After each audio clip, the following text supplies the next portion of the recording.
What's up, everybody? I'm back with another movie review, and today I am reviewing another Marvel movie, Iron Man 3. I don't remember when it was released. Sorry. Again, correct date will be in the title of the video. But yeah, this is the third, and I think the last mainline, like the last movie solely about Iron Man. Of course, he's in other stuff, but this is like the last one with like the Iron Man name to it. I could be wrong. They're probably gonna make another one too. I don't know, actually. They just keep him in the Avengers and stuff. Would that be enough? Probably. But regardless, he finally gave it a watch, and you might be wondering why we didn't do all like Iron Man 1, 2, and 3 together. That's a good question that I don't know the answer to. You can ping Jeffofthemellows in the Discord or comment section or whatnot and ask him, because he's the one that came up with the order for the marathon. So you can just ask him why we did it that way, because I don't know. So let's jump into it. To the review, though. First off, Robert Downey Jr. is once again a very hilarious character in this movie. It's pretty prevalent in all three movies, but especially the first one and this one. I thought lots of great one-liners and all their good stuff, and that was really, really good. So really, really funny. Though I think he could have benefited from some therapy, because it really just a lot of like the stuff that goes on with him kind of just suspicious is with the fact that he was having like traumatic flashbacks to stuff that happened in his past, and he eventually gets like quote unquote therapy, but it's not really therapy. He could have benefited from it. I think this whole movie could have been almost completely avoided had he just gotten some therapy, or at least the movie could have been a lot shorter had he gotten therapy. That would have been nice to see, but gotta make a movie, so mental health just takes a backseat to that point, I guess.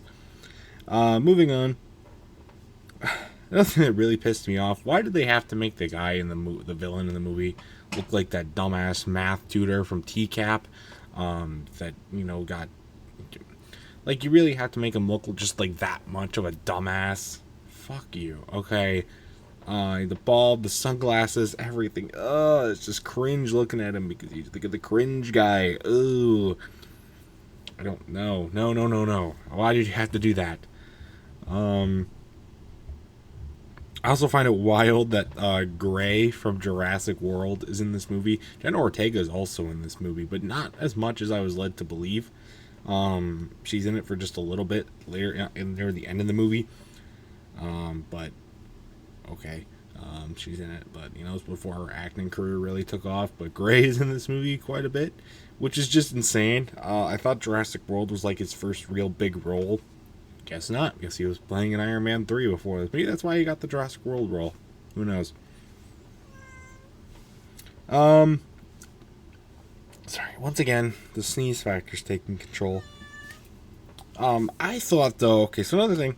I thought it was pretty cool that we got to see Tony Stark work more with the elements. He worked more outside of his home because his home got destroyed, and he has to work with worse material, and kind of be on a more even playing field. And I thought that was really, really cool to do, especially for a third movie. Usually maybe we get to see that in the first movie. We kind of did in the first movie. Did get to see that happen, but it was cool to see it in this movie as well. Mostly, I just thought it was cool to revert back to that, and I think it added a nice, unique aspect to it, and allowed for more directions that they could have gone with the movie. I thought that was cool. Just like every other Iron Man movie, there's another jab at the government and the war on terror, and how it's like an inside job to make more money and everything like that. So take it as you may, how you feel about that, but that's a pretty big aspect of this movie, as it has been again for every other piece of this movie. And I thought it was done good. It was funny, but it was also, there was a little bit of truth to it too, I thought.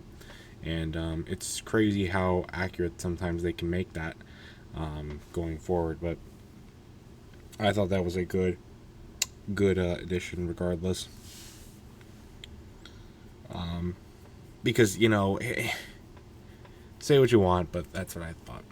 Overall, even though, so I know that this movie wasn't, you know, the true ending of Iron Man. He's still around and still doing stuff, but it was nice. It felt like a nice end to the trilogy. The sole Iron Man trilogy gave a nice send-off, nice ending, I thought. And that's nice. I do like when they tie stuff together and give it like a proper send-off. Though for Marvel, we see that that's never the case. They're always going to make another movie to make more money because they're going to sell. But, you know, at least they tried with this movie and gave it an opportunity to shine and to strike. So, but anyway, well, what are you going to do with that? But, anyway, that's my quick thoughts on this movie. I thought it was a really good one. I don't think it was as good as the first Iron Man, but I definitely think it was better than the second. So, second best for other terms. My final score for Iron Man 3, though, I'm probably have to give it an 8 out of 10. I thought it was a really good movie, funny, cool stuff, cool visuals as always, like the suits and whatnot. You know, everything that we've seen in the first two movies applies here, so I thought it was a good movie. So that's going to do it for my review, though. If you've seen Iron Man 3, I'd like to know your thoughts in the comment section down below. How would you rank the 3 Iron Man movies? Again, my ranking is 1, 3, 2. I'd like to know your guys', though, in the comments. So that's going to do it for this video. Stay tuned for much more amazing content, including more movie reviews and other awesome stuff. And until next time, I will see you guys later. Goodbye.